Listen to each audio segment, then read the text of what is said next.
দেখুন, 71 নম্বর বেলডাঙ্গা বিধানসভার আমি নতুন প্রার্থী, কারণ এর আগে আমি রেজিনগর বিধানসভায় 3 বার পরপর বিধায়ক হয়েছি। এই এলাকার যেনারা নেতৃত্ব দেন, বিশেষ করে আমাদের কায়েস সাহেব, উনি এই এলাকার এই পঞ্চায়েত সমিতিটা উনি কিন্তু দেখভাল করেন, এবং তার ফলে আজকে একটা জিনিস প্রমাণ হয়ে গেল যে উনি মানুষের সঙ্গে নিবিড় সম্পর্ক রাখে বলেই আজকে এইরকম যুবকরা মানুষ আজকে যেভাবে আজকে মিছিল আমাদের সঙ্গে হাঁটলেন, তাদেরকে আমি অত্যন্ত অভিভূত এই কারণেই যে না, সত্যি এনারা মানুষের পাশে থাকেন বলেই কিন্তু আজকে এই মানুষগুলা উপস্থিত হয়েছেন। তাই আমি এই এলাকার মানুষকে ধন্যবাদ জানাবো এই কারণেই যে এনারা মামাটি মানুষের মুখ্যমন্ত্রী মমতা বন্দ্যোপাধ্যায়ের যে উন্নয়ন, সেই উন্নয়নের প্রকল্পগুলিকে নিয়ে মানুষের দ্বারে দ্বারে যেভাবে পৌঁছেছেন, তার জন্য মানুষ কিন্তু আজকে স্বতঃস্ফূর্তভাবে বেরিয়ে এসেছেন।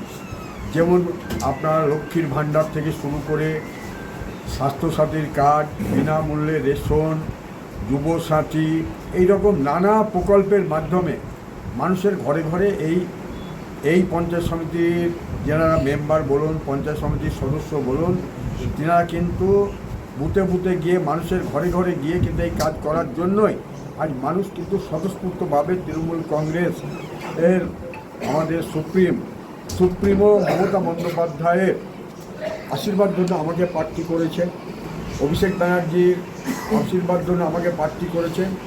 এনারা কে প্রার্থী হলো সেটা বড় কথা নয়, এনারা তৃণমূল কংগ্রেসকে ভালোবাসেন, মমতা ব্যানার্জিকে ভালোবাসেন, অভিষেক ব্যানার্জিকে ভালোবাসেন। সেই ডাকে আজকে কিন্তু এত সংখ্যক মানুষ আমাদের সামনে এসে আমাদেরকে সঙ্গে নিয়ে আজকে মহামিছিল তো করলেন, এ দেখে আমি সত্যি অভিভূত। কারণ আমাদের মধ্যে একটা সংশয় ছিল, কারণ এই এলাকাটা নতুন, যে আমরা হরিদাস মান্ডি অঞ্চলে আমরা সাংগঠনিক ক্ষমতাটা কিভাবে কাজে লাগাবো, তার জন্য আমাদের অনেক চিন্তাভাবনা ছিল।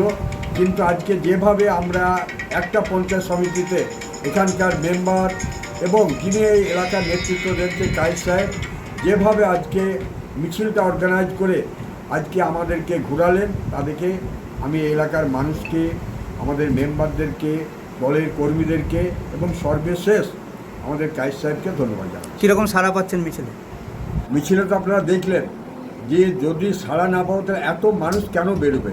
আমি তো বেলডাঙ্গা থেকে কোনো মানুষ নিয়ে আসিনি, আমি একা এসেছি। আমাদের জেলা পরিষদের আমাদের একটা মেম্বার, প্রাক্তন আমাদের সভাপতি পঞ্চায়েত সমিতির, আর আমার এটা হচ্ছে এই এলাকা ইউনিয়ন পঞ্চায়েত সমিতির সদস্য বেলডাঙ্গা। সুতরাং আমরা এই 4জন এসেছি, সবই তো লোক এখানে। বলছি ভোটে জিতে কি করবেন মানুষের জন্য? দেখুন, আমরা রাজনীতিটা করি মানুষের জন্য। আমি যদি জয়লাভ করি, আমি নিজে নিজে কিন্তু কোনো কাজ করতে পারবো না। আমি চাইবো এই এলাকার যিনারা নেতৃত্ব দেন, তিনারা যেটা বলবেন আমি সেইভাবে কাজ করতে চাই। কারণ আমাকে যেন মানুষ পরে, যখন আমি আবার যদি ভোটে জিতার পর 5 বছর এমএলএ থাকার পর যখন মানুষের কাছে কিন্তু আমি বলতে পারি যে মেম্বার আমরা ভোট করতে যাব, তখন এরা বলবেন যে আমাদের কোনো গুরুত্বই শুনলেন না, আপনার মন মতন কাজ করেছেন। আমি সেই রাজনীতিতে বিশ্বাসী নই। আমি এইসব রাজনীতিতে বিশ্বাসী নই বলেই পরপর 3 বার কিন্তু আমি রেজিনগর বিধানসভা থেকে জয়লাভ করতে পেরেছি। প্রতিদ্বন্দ্বী বলে মনে করছে? প্রতিদ্বন্দ্বী একটা কথা আপনাদেরকে বলে, আজকে বিজেপির যিনি প্রার্থী হয়েছেন তিনি ভাবছেন যে হরিদাস মান্ডিতে আমি একবার সব ভোট পাবো। তা আপনাদের আর দু একটা পকেট, হরিদাস মান্ডি, মহলা 1 আর বেলডাঙ্গা পৌরসভা, এই হচ্ছে ওনার সীমিত এলাকা। কিন্তু হরিদাস মান্ডিতে আজকে তো দেখলেন মানুষের যেভাবে ঢল। আমি বিজেপির প্রার্থীকে বলবো এইরকম একটা মিছিল করে উনি দেখাক এই হরিদাস মান্ডি অঞ্চলে।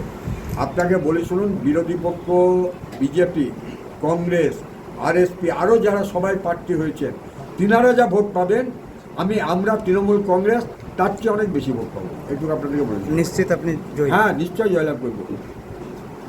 ঠিক আছে, চলো।